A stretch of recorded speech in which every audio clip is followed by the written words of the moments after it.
Demand holds steady, but supply keeps on climbing in Portland Metro real estate. Let's jump into the numbers and see what's going on in our local market.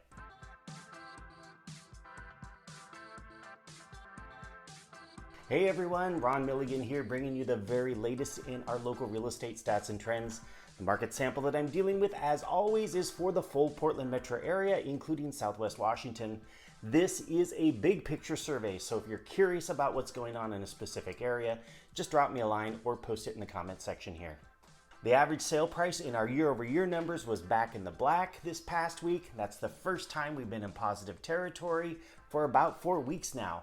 Even though the average sale price came in 1.2% higher than roughly the same week last year, when we pull back and look at the average sale price so far for the month of July, sale prices are still down 1.2% compared to 2024.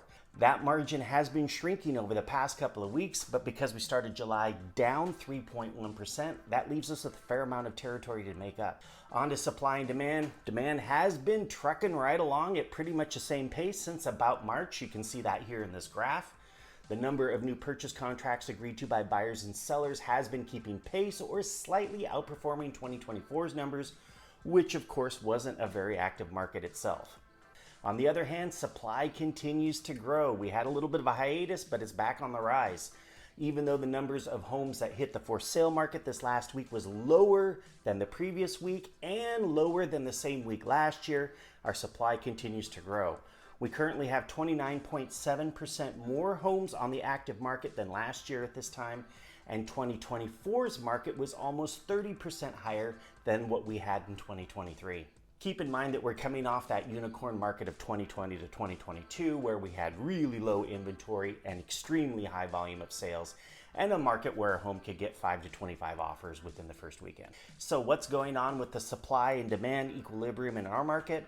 Well, we have a measure for that, and it's called the inventory in months. That's where we take the total number of homes available to purchase and divide it by the number of sales. So given no new homes coming to the market, how long would it take at the current rate of sales to sell every single home on the market? In June, that number was 3.6 months on the Oregon side of the border, and 2 years ago, it was 2 months. And on the Washington side of the border, that number was 3.3 months compared to 1.8 months of inventory in Southwest Washington 2 years ago. Depending on the analyst that you're listening to, a balanced market, so neither a buyer's nor seller's advantage market, is somewhere between 4 to 6 months of inventory in this metric.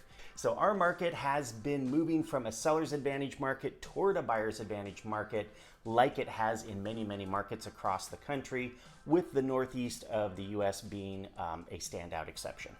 Mortgage rates remain pretty much flat this week. The best rate that I could find on Friday morning for the 30-year fixed was still in that 6.5 to 6.625% range, with the buyer paying up to a discount point depending on the lender. From what I could see, most lenders were still in that 6.75 to 7% range, but all in all, we're landing pretty much where we were last week at this time. So to summarize the real estate activity this past week, supply is rising, sale prices might be rebounding, buyer demand is still holding, and mortgage rates were pretty much flat. That's what I have for you this week. Thanks for watching the video to the very end. I hope that you got something informative out of it. Have a beautiful weekend, and I will see you right here next week.